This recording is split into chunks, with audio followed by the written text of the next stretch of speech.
The Baltimore experience is about more than exploring neighborhoods and cultural sites. To know this place, you must meet the artists, provocateurs, and visionaries who call Charm City home. Welcome to Charm City Stories.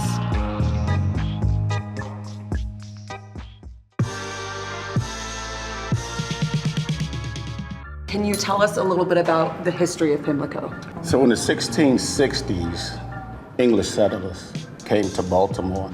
They bought one of the local names from England, and it was called Old Ben's Pimlico Tavern. So when the racetrack was built in 1870, that's what gained the name of Pimlico Racetrack. In 1966, the grandstand caught on fire, and the only thing that survived was the weather vane of the horse and rider. The cupola burned down, so there was a replica cupola, and the weather vane is set on top of the cupola. And then after the winning race, the colors of the winning horse is painted onto the rider.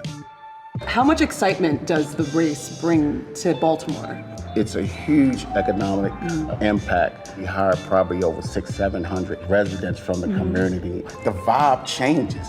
You know, most people say when you come across Hayward Avenue into the main entrance at Pimlico and you see the grandstand entrance, everybody's just emotional. You gotta be here, you gotta visit Baltimore, you gotta come during that time, you just gotta experience the vibe of Preakness.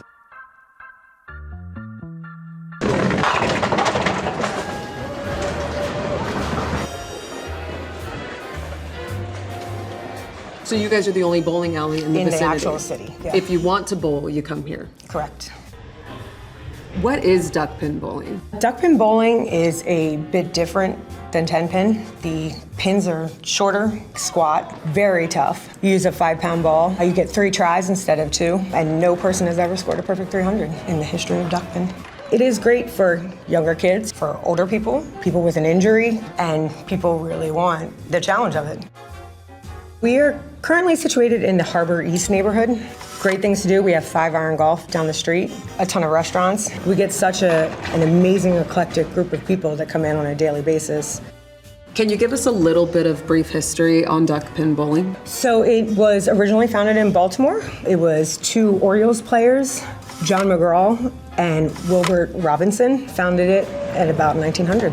So 2 Baltimoreans. And Baltimore Oriole players. We love that. Yes. To have a skate park like so accessible right in the middle of the city is like truly a gift to the kids in the area. So this is Jake's skate park at Rashfield, and Jake Owen was a young man who tragically died in a car accident, and this park's named after him. What was the design process for the park? How many people were involved in that? It was a full community situation. Grindline Skate Parks kind of led the charge. They did a great job of hosting meetings, showing people designs, and it was really the public. Like, what do we want to skate? What do we want to see? So it has a little bit of everything. Great for advanced skaters, great for people who want to learn. It's accessible from the light rail, multiple bus lines, right downtown. Just the access it provides is phenomenal. It's open 24/7 with lights, free. There's events going on. I know people do private lessons here. It's been great.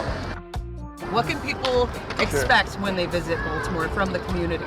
Baltimore is very authentic. You know, it's a city where a lot of people grow up and stayed, you know, and you get that kind of authenticity that you don't see in a lot of other cities.